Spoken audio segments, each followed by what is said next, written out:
Hey everyone, it's Libby from maighstirtarot. I'd like to acknowledge the Worimi First Nations people. It's Worimi, and welcome to you, your guides, my guides, and the universal energies. Welcome to another day of whatever the heck this is. So, deep breath, ground your feet, go for a long walk. Very gloomy day outside, raining outside, so I do apologise it's a little bit dark. I've got lights set up everywhere. And welcome, for those that are new, to my boudoir, to my bedroom. The family is home. It is a Friday. And to take my own advice, I'll be taking the next 5 days off, unless something really urgent comes along. And I'm a little bit late on today because I had my local granddaughter this morning. Not quite two. Oh boy, am I wore out. No, but there's nothing like little kids to really, as you're lying on the floor together in the spare bedroom, talking to the cat that's hiding under the bed. Nothing like that to actually remind you about what's really, really important.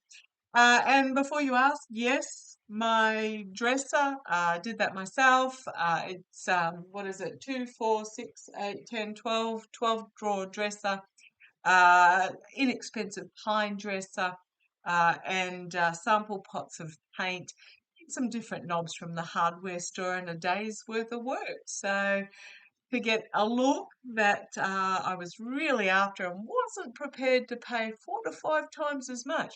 So if you're looking for perhaps something extra that you can do to, oh gosh, my hair. Looking something extra that you can do to make a little bit of money on the side, perhaps revamping some roadside furniture or inexpensive furniture that you find online. Uh, Keep your eyes open, keep your options open.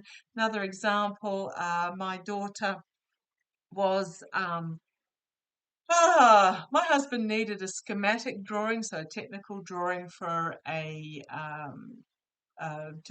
go in a published paper that he was looking at. Couldn't find anyone to do it for him, so he asked my daughter if she was capable, and she said, yeah, sure, why not? I'll give it a go. On her iPad, no qualifications, no technical ability, and she's now contracted to the local university to draw schematic drawings for paper publishing that she just does from her bedroom on her iPad. So I'm not saying that that's necessarily something that you can pick up, but it's very much about keeping your eye open for options and just say yes and give it a go. Something else might be the plants, propagating indoor plants or something along those lines. And yes, these are my 3 fur babies again, something that my daughter drew for me. She's very technically minded, but she's also a fabulous artist. So I'm just putting it out there that there are options if you just open yourself up to opportunities, and if something comes along that don't go, oh, I don't know how, say yes and then work out how. Okay, what I want to have a look at today, entertainment only. Oh boy, oh boy, oh boy. So few little news bits and pieces. Felon 45 is now demanding that Ukraine put their nuclear power plants in the hands of the US. No, that ain't going to happen. Don't think so.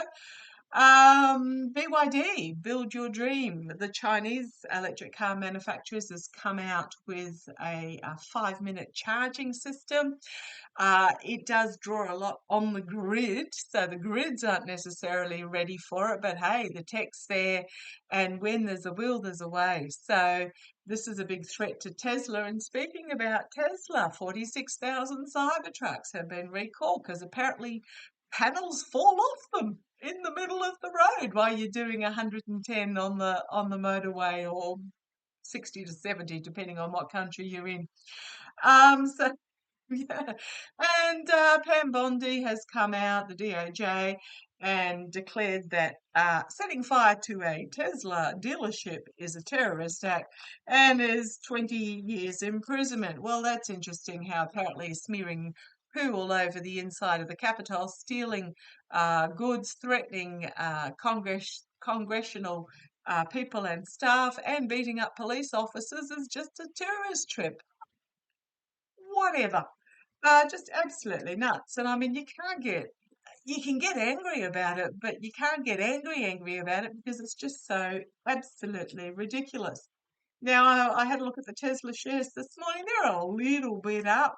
The Commerce Secretary, so this is again government official, Lutnick is apparently pumping the Tesla stock. So this is to keep Fleon out of trouble. Oh, will it work? Was my thought that I was having.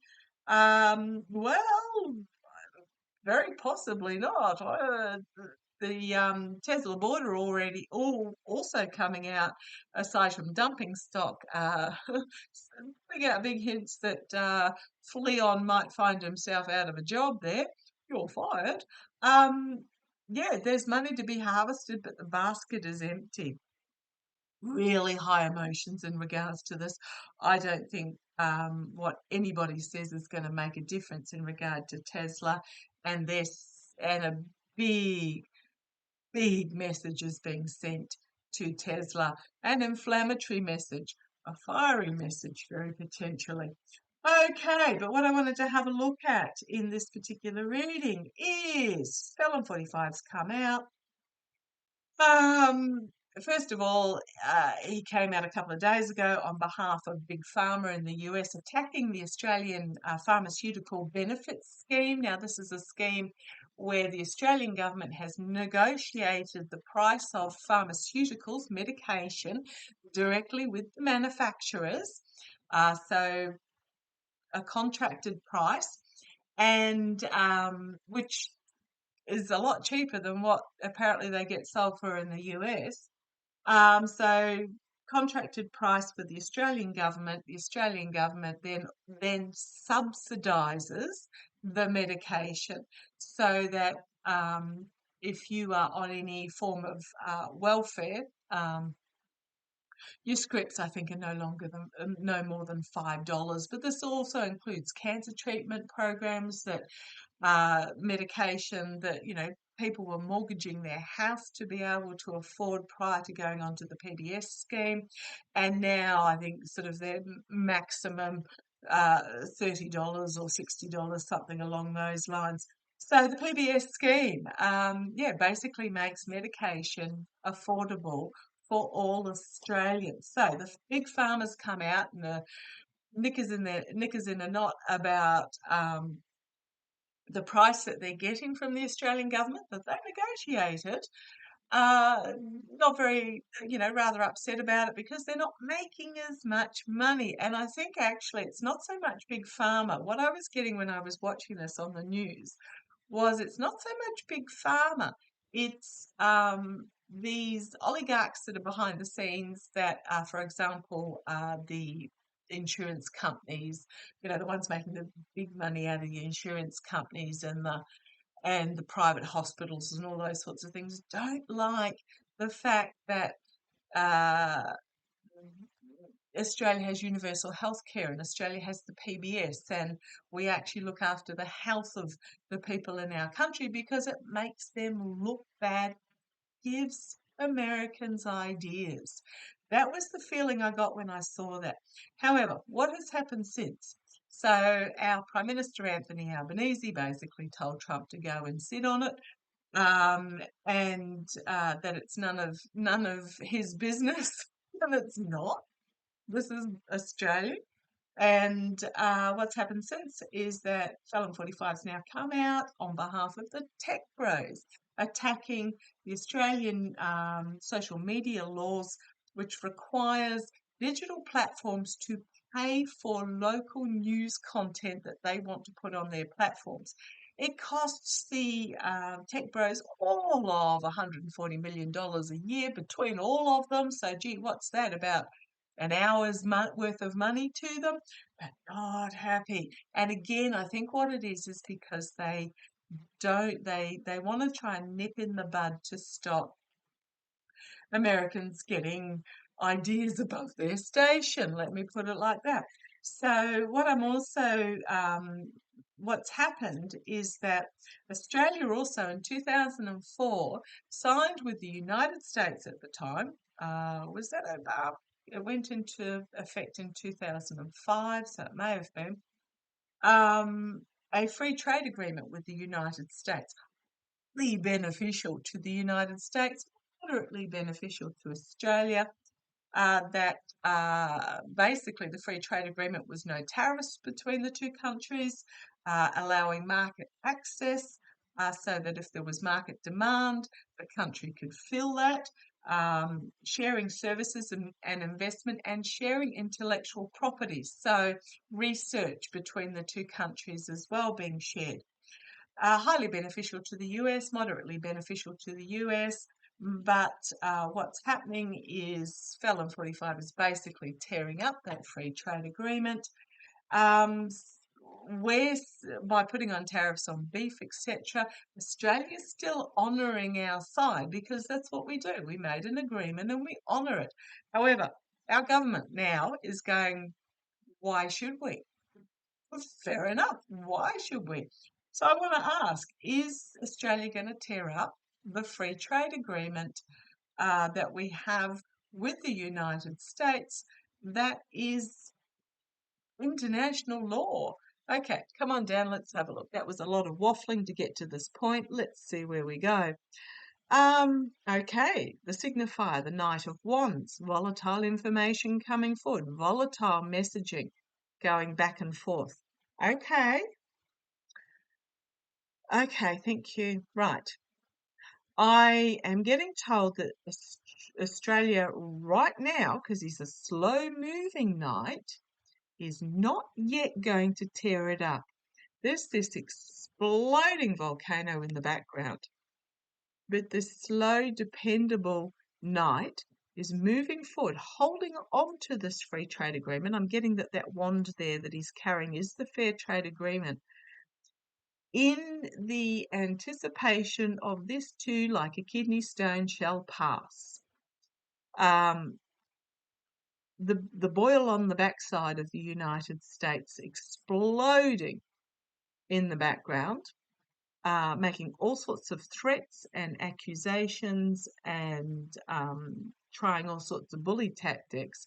I think Australia is just going to move quietly and steadily move forward with what the current free trade agreement is, because like the rest of the world, we know this will pass. However, came out of France today that the French government is going to be sending survival booklets, 20-page survival booklets to all households on how to survive in various events, including nuclear fallout. The reason being is that they've been here before. They've had their country invaded before. But more than that, because it also covers cybersecurity, etc. So if the power grids go down, we know, and all we can do is tell you and warn you. And it's up to you to take the choices and actions that you can for you, because I can't tell you what you can do for you. Only you know that there is a potential of it getting worse as these autocratic regimes become more desperate before they finally explode, implode, and it's over and we're left to pick up the pieces. And we chose to be here at this time to rebuild. Right, so the slow, steady knight is going to move forward, honouring our side of this free trade agreement, while in the background there's just this spewing of dark smoke and lava and trying to cause destruction. In this foreground here, okay, we've got the lava going across in the background there, but I think the foreground there where this knight is fairly, it feels like it won't actually threaten us. It threatens us, but it won't actually cause destruction on our shores. Okay, the challenge is the emotional loss. the despair, the betrayal, the feeling of betrayal, just the emotional loss that we can't trust what was our closest ally for, had been our closest ally for 90 years. We can't trust them. We're having to look elsewhere. We're going to have to cut, I think in a lot of ways, we're going to have to cut the US loose for the moment. And I do apologise to the people of the US in regards to this. I think we're going to have to cut the US loose due to this emotional sense of betrayal and loss and despair, and look elsewhere. Now, Canada has just announced that they are going to implement an Australian created, oh, what's the word I'm after? It's not created, an Australian manufactured, produced, oh gosh, the guys are leaving my mind blank in regards to what words. That's what happens when you've got a less than 2-year-old for several hours in the morning. Radars over the horizon radar system. Now, this was a radar system that was going to be jointly involved Australia with the US. Well, what's happened is instead it's Australia-Canada. So I'm not quite sure what happened to the US deal, and implemented is the word they're giving me, between Australia and Canada. Really state-of-the-art, high-tech defence radar system. Canada said, yep, we'll have it. So it looks like the US is getting bypassed at the moment. From everything that I've understood, it was supposed to be going to the US this year, but doesn't look like it. Okay, at the foundation, we've got the Queen of Wands. So what I'm asking is Australia going to stand up? Oh, Penny Wong, thank you. Just got told this is Penny Wong. Penny Wong is our Foreign Affairs Minister. She is, I can't describe how fabulous she is. She is fully Australian, but she is of Asian heritage, Asian descent. So she has that in her playing field. I believe she studied and practiced law before she entered politics. Really articulate, really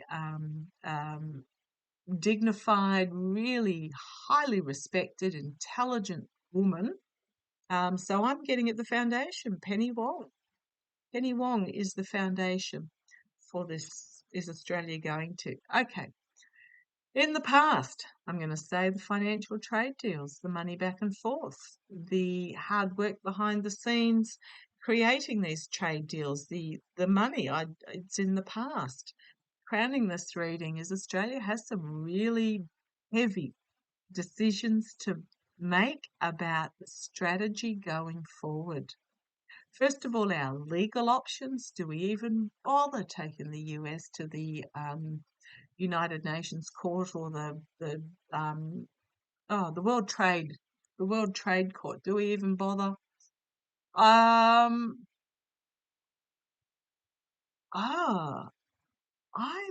feeling they're not. I'm feeling they're not. I'm feeling that they're just going to do the bare minimum to fulfill. So Australia's going to do the bare minimum to fill their side of the trade agreement. But the trade agreement, the fulfilling of the trade agreement from each country is those that are in each country.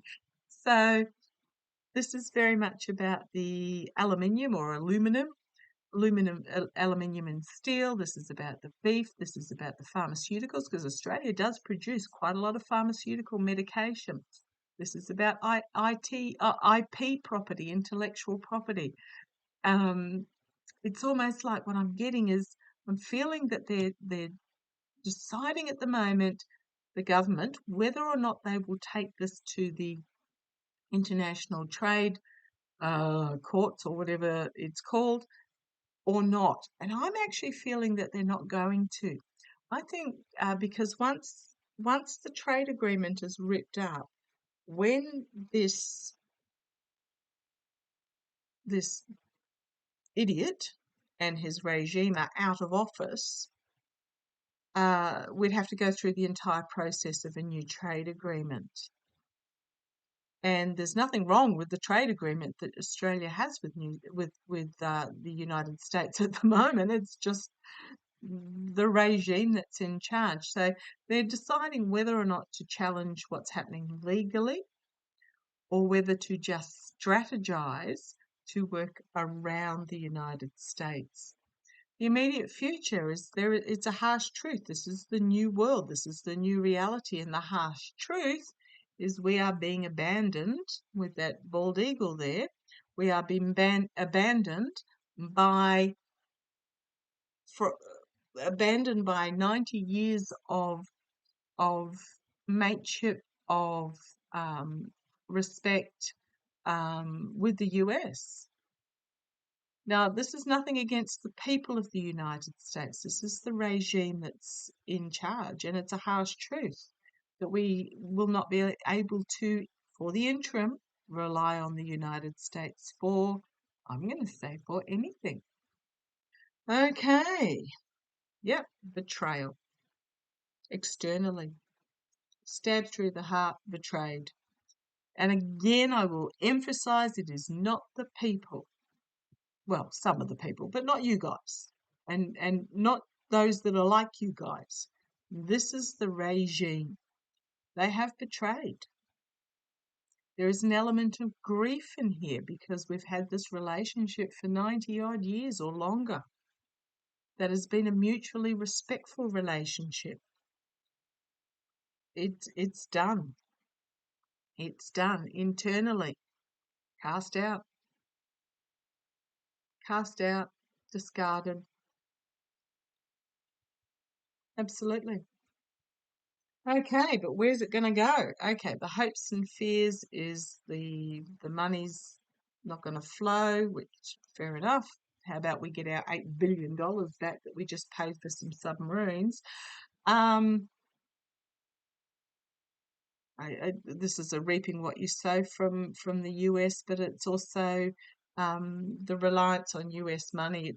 It's not going to happen.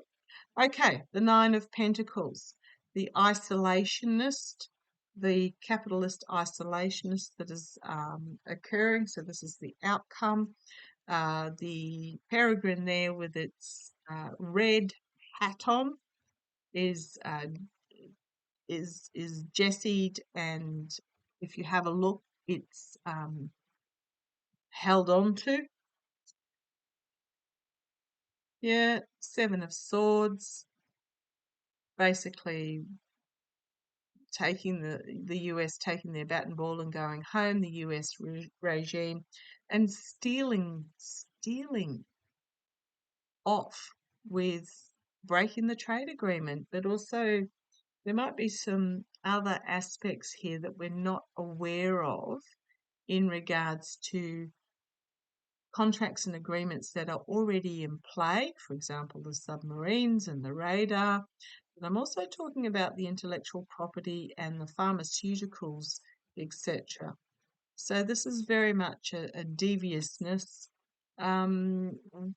where there's no, well, we can fight it, but it'll just end up going around and round, or we can seek out new financial partners on the world stage, which I think is what will happen. And then we've got the Death card, ending of one cycle, ending of a cycle, a new beginning. Yeah, I'm just having a look to see what's coming up. Oh, there was the big stick, even though I had shuffled the big stick, so a new beginning in regards to messaging, can also be planning, new emotional start in the face of this abuse of power that's going on. And then we've got the Star. the Star of Hope and Healing. So as she pours from both jugs, a re-equaling. So yeah, I think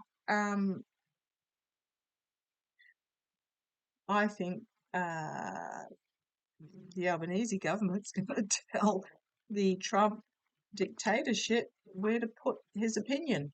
Okay, so show me what's going to happen in regards to. I think this is in regards to that was in regards to the free trade. In regards to the tech bros attacking verbally, I mean, there's nothing they can do about it. Attacking the laws in regards to the digital platforms. Now, these are companies that make billions of dollars in Australia and don't pay any tax because they take the billions of dollars overseas. How's it going to go for them? Righto, and then a very uncomfortable non-victory victory. So with the Six of Wands. That's interesting. So riding into town, but the mob there with their, not quite pitchforks, but okay, so they think they're going to ride into town with their plan. Don't think it's going to be very successful. Ooh, tied themselves to, they're dancing the tune of the devil, and the devil is dancing their tune as well. So who is the devil? Is the devil the tech bros? And they were, 5 of them were there behind Felon 45 as he didn't put his hand on the Bible on the 20th of January. So is he dancing their tune or are they dancing his tune? I think he's dancing their tune, putting himself out there, pushback, dancing the tune of the devil. And the King of Cups. And now I'm going to say in this particular instance, the King of Cups is our Prime Minister, Anthony Albanese. Mature, reliable, solid, stable leadership. Unlike our opposition leader, Emu Trump, also known as Peter Dutton, also known as Mr. Potato Head, who would basically roll Australia over and ask the devil to scrub it on the belly. Okay, what have we got here? Strength and courage. Strength, courage, determination. We're only a little country. What are we, 26, 28 million people? There's cities in the US that are bigger than us. We're only a little country, but boy, crikey, we can carry a big stick, a big message stick. So, yeah, out of left field for a little fella. Nightmare situation. The money's not going to flow. Is this a nightmare situation for the tech bros? Because I was asking about the tech bros, where they're going to go away with their basket empty. I think they're going to threaten not to publish. They'll just threaten not to publish. That's all they've got. They were promised gifts in the past where they could put their snouts in the trough to feast, but here's legislation standing firm. I'm just going to stop there because I looked at the next couple of cards and they really didn't make any sense in regard. I think Australian legislation is going to stand firm against these wealthy individuals who want to increase their wealth. The Lover's card, the fading misogynistic energy, which is Felon 45, and these tech bros, the Yarvins and the Teals and the Zuckerbergs and the Bezoses and all those, their agreement that they made, I think they might be facing some legal challenges. And we've got the voter here, or simply just bringing it in an end to the cycle. Okay, thank you. I've just been reminded that this thing, Swords, is about social media. So, okay, thank you. It does slightly change that particular card. It's not so much nightmare situation, it's the threats of social media that they are going to make.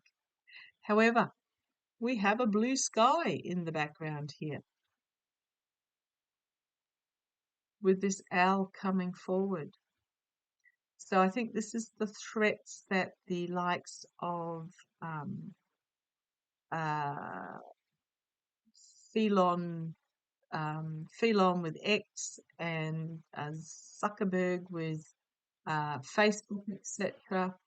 I think they're going to make threats in regards to social media, potentially threatening to withdraw social media from Australia. See you later. Which would be a disappointment actually, because I do use it for private groups, Facebook itself, and or simply not publishing local news content. Well, that's fine. I don't have an issue with that. And then we've got the blue sky here coming through the window. So, and I think it's just going to be threats, because it's not a big market, but it's still a lucrative market. But, they were made promises, but they're going to go away empty-handed. Promises were made that they can put their snouts in the trough and make even more money, but I think the legislation's going to stand firm. So I really feel Australia, the little kid on the block, is going to push back and tell them where to get off. And we have no hassle doing that whatsoever. Are we going to? This card just popped out. Absolutely. Big yes card. Absolutely. Okay, I'm going to leave that there, just in case I didn't say it. Entertainment only, and I'll catch you shortly. Bye-bye.